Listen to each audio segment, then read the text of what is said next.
is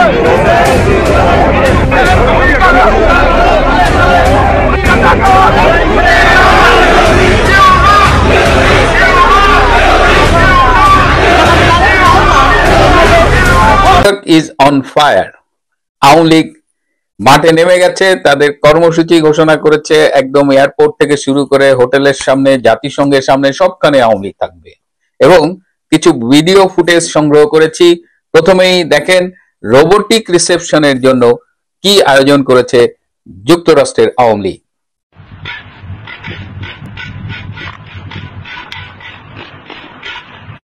new ইয়র্কে বিক্ষোভ হবে, আওয়ামী লীগ এক অংশে বিক্ষোভ করবে, পুলিশ নিশ্চয়ই আয়োজন করেছে যারা ইউনূসের পক্ষে নাচানাচি করবে।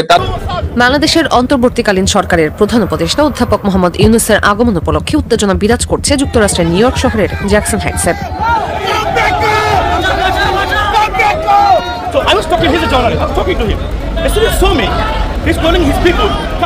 স্থানীয় সময় 21 সেপ্টেম্বর রবিবার সন্ধ্যার পর থেকেই সেখানে জড়ো হন আওয়ামী লীগ ও বাংলাদেশ জাতীয়তাবাদী দল বিএনপির সমর্থকেরা। ডাইভার্সিটি প্লাজায় একই সময় সমাবেশ করে দুই দলের নেতাকর্মীরা।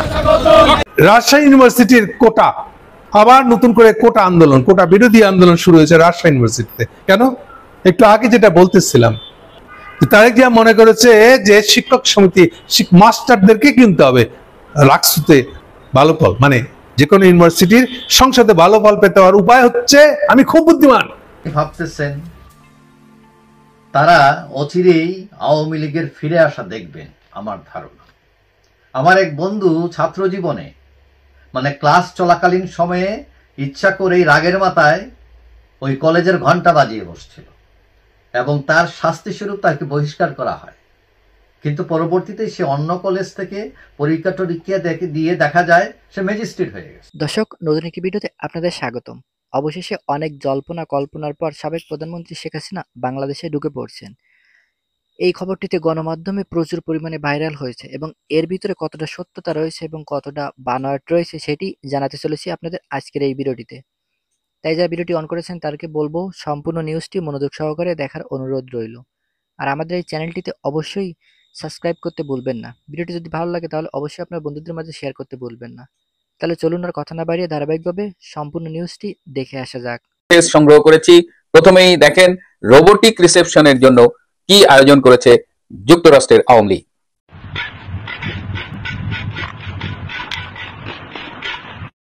নিউ ইয়র্কে বিক্ষোভ হবে, আওয়ামী লীগ এক অংশে বিক্ষোভ করবে, পুলিশ নিশ্চয়ই আয়োজন করেছে যারা ইউনূসের পক্ষে নাচানাচি করবে তাদের জন্য নিশ্চয়ই আলাদা জায়গা থাকে। কিন্তু কোন কোন ব্যাককল এইসব ভুলে নিজে মাস্তানি করতে যায়, এরকম এক ব্যাককলের সন্ধান পেয়েছি। এম রহমান মাসুম, তিনি ওই কয়েকজন ইউটিউবার আছে না, প্যারিসে থাকে, আমেরিকায় থাকে, তাদের লেসপেন্সার বলে আর কি, তাদের চামচার মতো। শেখ হাসিনাকে সুযোগ পাইলেই গালাগালি করে, আওয়ামী লীগ সম্পর্কে ধানাই বানাই বলে। তো সে পড়ে গেছিল এই নিউ ইয়র্কে বিক্ষোভরত আওয়ামী লীগের সামনে। আমরা ভিডিওতে দেখি সে খুব ভাব নিছে, তারপরে সে বলতেছে সে পুলিশ ডাকবে। সে যখন পুলিশ ডাকছে তখন আরো একজনও পুলিশ ডেকেছে। তো আলটিমেটলি পুলিশ এসেছে এবং অসংখ্য ভুয়া ভুয়া দনিক হচ্ছে এই রহমান মাসুম, এবং পুলিশের সামনে মাস্তানি করতে গেছে, পরে পুলিশ গাড়িতে প্যাকেট করে পাঠিয়ে দিছে। আমরা ভিডিওতে একটু দেখি।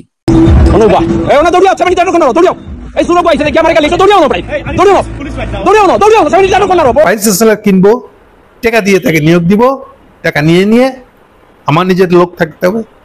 আর শিক্ষক সমিতি বানাবো, এটা নাম দিচ্ছে আজকাল জাতীয়তাবাদী শিক্ষক ফোরাম। এই নাম দিয়ে আমি এবার এটা বানাবো শিক্ষক ফোরাম, মানে মাস্টার থেকে কিনে আলেছে। এবং এইটার সরাসরি এফেক্টে আমি যে কোনো জায়গার ইলেকশন হবে, ইলেকশনে তারা তো জাতীয়তাবাদের পক্ষে, বিএনপির পক্ষে কাজ করবে। ফলে রাখছে ইলেকশন নিশ্চয়ই তারা জাতীয়বাদ বিএনপিকে জিতে দিবে। কি এটাই হলো মাফিয়া চিন্তা। এর মানে হলো যে রাজনীতির দল করতে গেলে এটা কেনাবেচার জিনিস, যেটা কখনোই তারেক বুঝতে চাচ্ছে না, পারছে না যে যেই লোকটা পয়সা দিয়ে কমিটি কিনবে, কমিটির মেম্বার হবে, সে আলটিমেটলি পার্টি ডিসিপ্লিন কেন মানবে? সে তো অলওয়েজ ওটার মধ্যে ঢুকাবে, ওটাকে এদিক সেদিক বাঁকাবে। কি অর্থে? যেভাবে বাঁকালে ওর পার্সোনাল লাভ হয়, ওর প্রতিদ্বন্দ্বীর ক্ষতি হয়।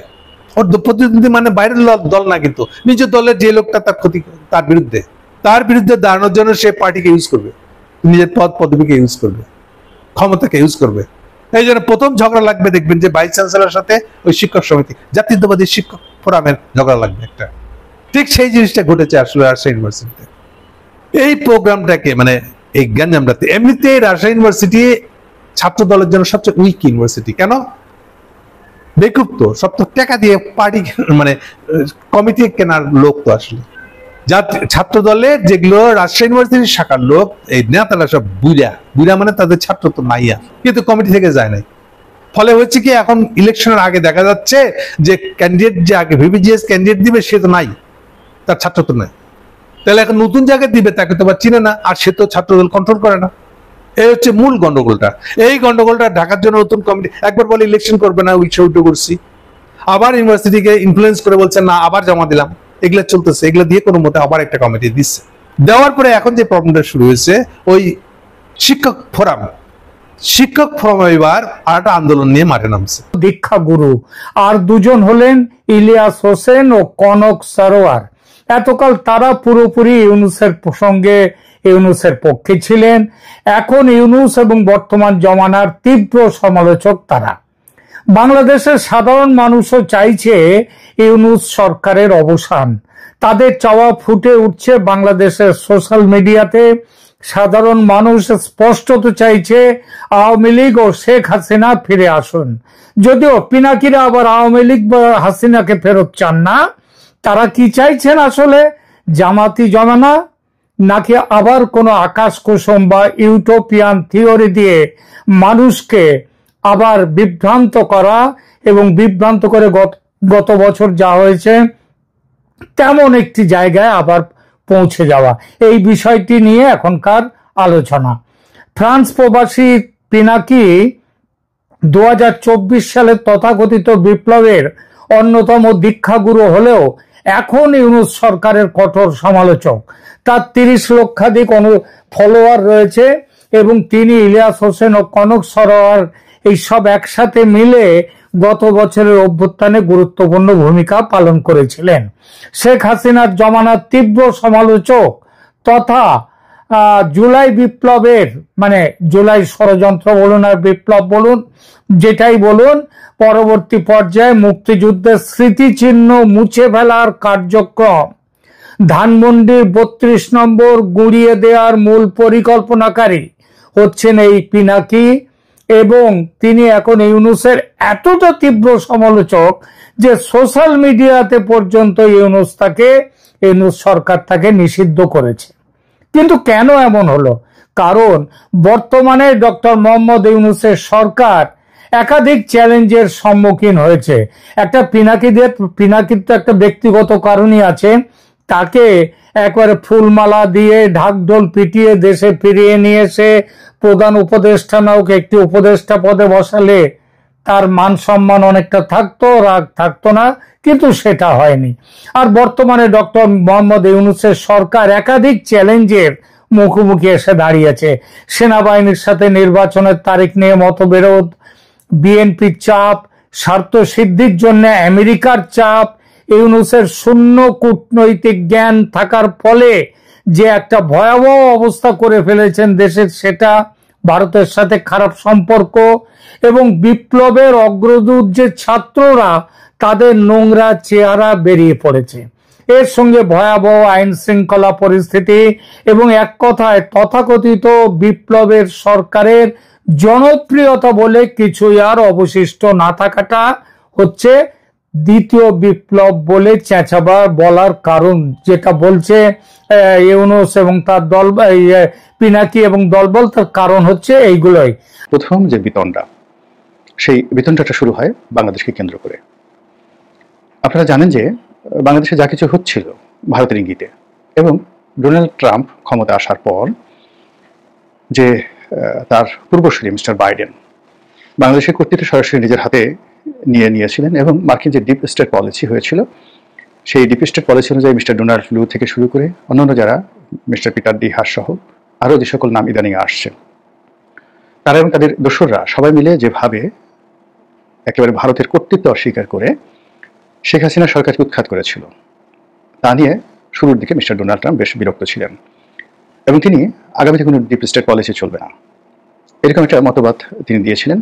অর্থাৎ মার্কিন যুক্তরাষ্ট্র আগামীতে কোনো দেশে সরকার পরিবর্তনে একটি পয়সাও সেই দেশের ট্রেজারি থেকে আর বিনিয়োগ করবে না। দ্বিতীয়ত হলো যে এই ডিপ স্টেট পলিসির যে সকল কর্তা ব্যক্তি তিনি তাদেরকে চাপে রাখার জন্য ওই আমেরিকাতে জর্জ সরোজ, যার সঙ্গে ডক্টর মোহাম্মদ ইউনূসের একটা ভালো সম্পর্ক ছিল, এবং জর্জ সরোজ ওই সময়টিতে ডিপ স্টেট পলিসির কারণে নানা দেশে নানা রকম যে অপকর্ম করে বেড়াতেন, তার ব্যাপারে ডোনাল্ড ট্রাম্প খুব যাকে বলা হয় একেবারে কাটছাট সম্পর্ক, মানে হোয়াইট হাউসের ধারে কাছে জর্জ সরোজ এবং তার যারা লোকজন ঢুকতে না পারে সেই ব্যবস্থা তিনি করেছিলেন। দ্বিতীয়ত, তিনি এসে তার মনোভাব এতটা শক্তিশালী অবস্থানে তিনি বসেছিলেন দুটো বিষয়, একটা হলো এই ডিপ স্টেট পলিসি, আর একটা হলো পুতিনের পক্ষ অবলম্বন করা এবং ইউক্রেন যুদ্ধ বন্ধ করার জন্য জেলেনস্কিকে চাপ দেওয়া। এবং এই কাজগুলো তিনি করেছিলেন মূলত তার বন্ধু জেলেনস্কিকে সহযোগিতা করার জন্য। আর দ্বিতীয়ত, বাংলাদেশের ব্যাপারে ডিপ স্টেট থিওরি, ডোনাল্ড লুকে চাকরিচ্যুত করা, পিটার ডি হাসকে চাকরি ছাড়তে বাধ্য করা, এই কাজগুলো করেছিলেন মূলত নরেন্দ্র মোদীকে খুশি করার জন্য। কিন্তু মার্কিন রাষ্ট্র ব্যবস্থা এতটা শক্তিশালী, সেখানে আসলে যে কোনো একটা সরকারি সিদ্ধান্ত বা রাষ্ট্রীয় সিদ্ধান্ত এটা রাতারাতি ইচ্ছে করলে কোনো প্রেসিডেন্ট বন্ধ করে দিতে পারেন না। আমেরিকার ইতিহাসে দুজন খুব বিখ্যাত প্রেসিডেন্ট ছিলেন, জন এফ কেনেডি এবং মিস্টার বিল ক্লিন্টন। এরা দুজনেই যুদ্ধ বিরোধী ছিলেন, কিন্তু যুদ্ধবিরোধী থাকা সত্ত্বেও তারা কিন্তু পৃথিবীর যুদ্ধ বন্ধে তেমন কোনো গুরুত্বপূর্ণ ভূমিকা পালন করতে পারেননি। এমনকি মিস্টার ওবামার মতো শান্তিপ্রিয় প্রেসিডেন্ট রাষ্ট্র ক্ষমতায় থাকতেই পাকিস্তানের অ্যাবোটাবাদে সেই মার্কিন যুক্তরাষ্ট্র হামলা চালিয়ে ওসামা বিন লাদেনকে